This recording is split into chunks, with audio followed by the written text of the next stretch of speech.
Presidential Assistant Frederick Go nilinaw na si Pangulong Marcos mismo ang tumanggi sa 0% tariff ng Amerika.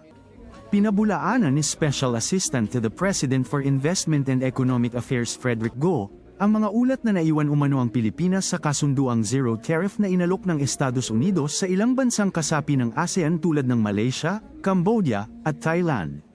Paliwanag ni Go, hindi ito usapin ng pagkakawalang bahala, kundi isang desisyong pinag-isipan ni Pangulong Ferdinand Bongbong Marcos Jr. upang maprotektahan ang mga lokal na sektor na posibleng maapektuhan ng pagbaha ng murang produktong imported mula Amerika. We are trying to protect several industries in the Philippines, such as rice, corn, sugar, and poultry, pahayag ni Go, na binigyang diin ang hangarin ng administrasyon na tiyaking ligtas at matatag ang kabuhayan ng mga Pilipinong nasa agrikultura at maliliit na negosyo.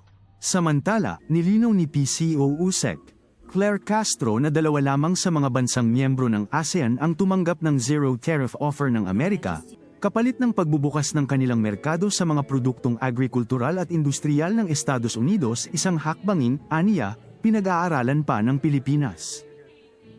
Naririto ang ilang comments ng mga netizens sa nasabing post.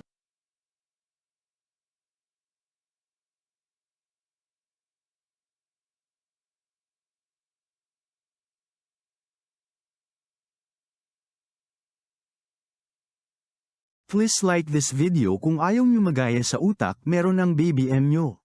Joke lang. Follow Ariel, salamat.